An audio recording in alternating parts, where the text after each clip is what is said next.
बिस्मिल्लाहिर्रहमानिर्रहीम। अभी हम पढ़ेंगे स्ट्रिंग स्ट्रीम का टॉपिक, जिसमें हम फाइल के अंदर से एक से ज़्यादा करेक्टर एक ही वक्त में लिखना या पढ़ना सीखेंगे। स्ट्रिंग का मतलब ही होता है मोर देन वन करेक्टर्स। तो ये प्रोग्राम जो है, इस प्रोग्राम के अंदर इफ स्ट्रीम को इस्तेमाल किया गया है। मतलब ये कि हम फाइल से एक वक्त में एक से ज़्यादा करेक्टर्स पढ़ेंगे। और इस काम को करने के लिए जो फंक्शन इस्तेमाल हुआ है वो गेट लाइन का फंक्शन है। गेट लाइन के फंक्शन को हमें एक स्ट्रिंग देनी होगी, और फिर वो स्ट्रिंग गेट लाइन का फंक्शन फाइल से रीड कर लेंगे। तो ये थोड़ा फास्ट मेथड है, क्योंकि एक वक्त में हम एक सिंगल करेक्टर पढ़ेंगे तो वो बहुत स्लो वाला मेथड हो गया। जबकि गेट लाइन का फंक्शन एक वक्त में पूरी लाइन फाइल से पढ़ रहा है, तो ये थोड़ा फास्ट फंक्शन है। तो अगर हमने फास्ट इनपुट आउटपुट लेनी हो तो फिर हम गेट लाइन का फंक्शन इस्तेमाल करते हैं। तो मैं इसको इस प्रोग्राम को मैं आपको बना के दिखाता हूँ। इस प्रोग्राम के अंदर डी ड्राइव के अंदर स्ट्रिंग रीड वाली फाइल बनाई गई है, जो कि ये फाइल है, जो यहाँ नोट पैड में बनाई गई है। मैं इसको डी ड्राइव में एक और फोल्डर के अंदर इसको बनाऊंगा, ताकि आपको एक दो नए कॉन्सेप्ट भी दे दूँ लगे हाथों। तो स्टार्ट करते हैं। ये हमारा छठा प्रोग्राम है। हम फाइल को रीड करेंगे, तो हम इनपुट फाइल स्ट्रीम को इस्तेमाल करेंगे रीड्स। और अब की बार मैं जो फाइल का नाम इस्तेमाल कर रहा हूँ वो डी ड्राइव के अंदर एक फोल्डर है डेटा फाइल्स का। उस फोल्डर के अंदर फिर जो यहाँ फाइल का नाम इस्तेमाल किया गया है स्ट्रिंग रीड, ये रहा स्ट्रिंग रीड। तो मैं ये इस्तेमाल करता हूँ string read dot T x T. String read dot T x T file open हो गई है। और वाइल लूप चलाएंगे जब तक ना हो फाइल का एंड, तब तक ये प्रोग्राम चलेगा। अब फाइल से हमने स्ट्रिंग पढ़नी है, तो हम पहले स्ट्रिंग डिक्लेयर कर लेते हैं। साइज में इसका जानबूझकर एक खास वजह से 71 रख रहा हूँ। एक खास वजह से, ठीक है, 71 रख रहा हूँ। अब मैं इस फाइल से, रीड्स वाली फाइल से, गेट लाइन के फंक्शन की मदद से पूरी लाइन रीड कर रहा हूँ। और ये लाइन जो है रीड करने के बाद मैं सेव करूँगा STR के अंदर, जिसका साइज 71 है। और लगे हाथों में उसको स्क्रीन पर उस STR को प्रिंट भी करूँगा, ठीक है। और एंड में मैं इस फंक्शन को क्लोज के फंक्शन से इस फाइल को क्लोज कर दूँगा। अब प्रोग्राम बहुत सिंपल से प्रोग्राम है। हमने जो प्रोग्राम किताब में है उससे थोड़ा सा फर्क किया है। तो ये कि मैंने फोल्डर चेंज किया है, दूसरा साइज 20 की जगह मैंने इस्तेमाल किया है 71। अब ये फाइल जो है स्ट्रिंग रीड, ये डेटा फाइल्स के फोल्डर के अंदर है, जो कि डी ड्राइव के अंदर है। ये फाइल ओपन होगी, वो फाइल पढ़ी जाएगी, और उसको स्क्रीन पे हम राइट भी कर देंगे। अभी मैं इस प्रोग्राम को कंपाइल करता हूँ।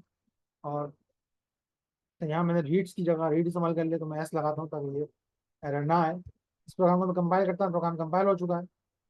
रन करता हूँ तो यहाँ पे एक ब्लैंक आउटपुट आ रही है।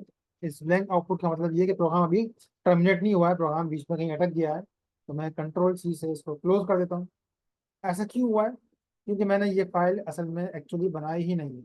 डेटा फाइल्स का कोई फोल्डर डी ड्राइव के अंदर नहीं है, ना जहाँ ना ही ये कोई फाइल है। इस वजह से ये इस तरह का मैसेज आया है कि प्रोग्राम जो है वो चल ही नहीं सका, बीच में अटक गया। अब मैं काम करता हूँ कि डी ड्राइव के अंदर सबसे पहले तो मैं बनाता हूँ डेटा फाइल्स का फोल्डर। ये मैंने डेटा फाइल्स का फोल्डर बना दिया यहाँ पे। अब डेटा फाइल्स के फोल्डर के अंदर स्ट्रिंग री डॉट टी एस टी है। याद रहे कि मैंने डबल स्लैश इसलिए इस्तेमाल किया है क्योंकि स्टेप सीक्वेंस से हमने बचना है। अच्छा, डेटा फाइल्स के अंदर मैं एक नोट पैड से फाइल बनाऊंगा, एक नई फाइल जो कि एक टेक्स्ट फाइल होगी। ये रही टेक्स्ट डॉक्यूमेंट, जिसका नाम होगा स्ट्रिंग रीड। ठीक है ना, स्ट्रिंग रीड नाम था, string read dot T x T. ये फाइल बन गई है string read dot T x T, जो कि जिसका साइज 0 किलोबाइट है। मतलब ये फाइल अभी जस्ट क्रिएट हुई है। इसको अगर ओपन करेंगे तो ये ब्लैंक ब्लैंक फाइल है, इसमें कुछ लिखा हुआ नहीं है। अब मैं इस प्रोग्राम को रन करता हूँ, चलाता हूँ। तो आप देख लें कि अब ये प्रोग्राम पूरा कंप्लीट चला है। रिटर्न वैल्यू 0 हुई है इसकी। और ब्लैंक इसलिए कि फाइल में कुछ लिखा ही नहीं है, तो इसलिए ये फाइल से कुछ पढ़ नहीं सका। और रिटर्न वैल्यू 0 आपने देख लीजिए। अब उस फाइल के अंदर में ये जो किताब में कहा गया है, इस लाइन को इंटेलेक्चुअल ग्रोथ शुड कमेंस, इसको मैं उस फाइल में राइट कर देता हूँ। ये मैंने पहले से टाइप करके रखा हुआ है यहाँ पर। तो मैं इसको यहाँ से कंट्रोल सी से कॉपी करता हूँ और उस फाइल के अंदर मैं इसको राइट कर देता हूँ। इस फाइल को मैंने ओपन किया, उसको मैंने यहाँ राइट किया, कंट्रोल एस से इसको मैंने सेव कर लिया है। और अब मैं अपने प्रोग्राम को जब रन करूँगा तो अब ये उस फाइल को रीड कर लेगा। देख लें, वो फाइल रीड हो चुकी है, आप लोगों ने देख ली पूरी फाइल। और 71 का मतलब क्या है असल में, यहाँ से अगर हम करेक्टर्स काउंट करेंगे इंटेलेक्चुअल से लेके डेथ तक, तो ये लेंथ बनती है 71। ठीक है ना, तो इसलिए मैंने इसका साइज 71 रखा है, यानी हमने पूरी लाइन पढ़ ली। ठीक है, तो ये इस वजह से मैंने इसका लेंथ 71 रखी थी। और अब इसमें जो एक चीज़ बताने वाली है वो ये है कि जब फाइल मौजूद ना हो तो ऐसे में प्रोग्राम जो है वो फाइल ओपन नहीं कर पाता है। मिसाल के तौर पर अगर मैं यहाँ पे स्ट्रिंग रीड में एक चेंजिंग करता हूँ कि स्ट्रिंग रीड वन नाम कर देता हूँ। अब स्ट्रिंग रीड वन नाम की कोई फाइल नहीं है, तो ऐसे में इस प्रोग्राम को जब मैं रन करूँगा तो ये प्रोग्राम वही सेम अटक जाएगा यहाँ पे आके कि फाइल ओपन ही नहीं हो सकी है, इसलिए प्रोग्राम बीच में अटक गया है। प्रोग्राम में एक रन टाइम एरर आ गया। तो अगर प्रोग्राम में रन टाइम का एरर आ गया और प्रोग्राम बीच में अटक जाए तो इस चीज़ को टेक केयर करने के लिए ज़रूरी है कि आप पहले चेक कर लें कि फाइल ओपन हो रही है या नहीं हो रही है, बाद में जाके आप इसको रीड करें, चेक करें कि एंड ऑफ फाइल है या नहीं है। तो उसके लिए आपने सिंपल सा काम करना है कि इफ की कंडीशन इस्तेमाल करनी है और आपने चेक करना है कि ये जो रीड्स है ये बराबर है जीरो के। ठीक है, अगर ऐसा है तो आप सी आउट कर देंगे, फाइल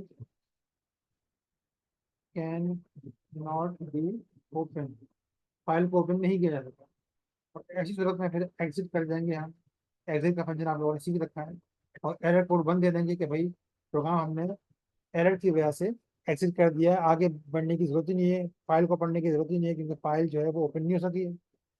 तो ये जो रीड्स है अगर इसमें नल हो, नल पॉइंटर हो यानी जीरो हो, इसका मतलब फाइल ओपन नहीं हो सकी। उस सूरत में हम फाइल को ओपन ना करने की वजह से मैसेज प्रिंट करेंगे और फाइल प्रोग्राम को यहीं बीच में एग्जिट कर देंगे। तो अब इस प्रोग्राम को आप जरा देखें, देख लें file can not be open वाला मैसेज आया है और एग्जिट कोड आपने बंद यहाँ देख लिया है। ठीक है ना, तो यहाँ आप लोगों ने देख लिया कि मैंने नल पॉइंटर से पता लगा लिया कि फाइल ओपन नहीं हो सकती। किताब में इस काम के लिए एक और तरीका इस्तेमाल हुआ है। उसने जो तरीका इस्तेमाल किया किताब में वो ये है कि उसने यहाँ पे लगा दिया है नॉट, इफ नॉट रीड्स। इसका मतलब क्या है कि जब रीड्स फाइल ओपन नहीं हो पाएगी तो इसमें नल पॉइंटर होगा। नल पॉइंटर आपने 7 चैप्टर में पढ़ रखे हैं। तो रीड की वैल्यू जीरो होगी तो नॉट जीरो का मतलब हो जाएगा वन। तो अगर ये जीरो है तो नॉट जीरो वन हो जाएगा। वन का मतलब ये है कि ये ट्रू हो गई इफ की कंडीशन। तो उस सूरत में भी ये क्या देगा message, file not can not be open, और ये एग्जिट कर जाएगा। इसको भी जरा देख लें आप प्रोग्राम को। इसने यहाँ एग्जिट कोड वन दे दिया और कह दिया file can not be open. लेकिन अगर फाइल ओपन हो जाए, मिसाल के तौर पर मैं यहाँ फाइल का नाम सही करता हूँ, वही फाइल जो कि मौजूद है उस फाइल को मैं रीड करूंगा, तो उस सूरत में ये एक ही कंडीशन फॉल्स हो जाएगी। तो ऐसे में file can not be open का मैसेज प्रिंट नहीं होगा, बल्कि फाइल बाकायदा ओपन हुई है तो फाइल रीड होगी। और सी आउट से उसकी कंटेंट भी हमें स्क्रीन पे स्क्रीन पे दिखाई देंगे। अब मैं इस प्रोग्राम को चलाऊंगा तो आप देखेंगे फाइल रीड भी हो गई है और उसके कंटेंट्स आपको स्क्रीन पे दिखाई भी देगा। तो इस प्रोग्राम को आपने लाजमन ट्राई करना है अगला। अब बातें कर लें।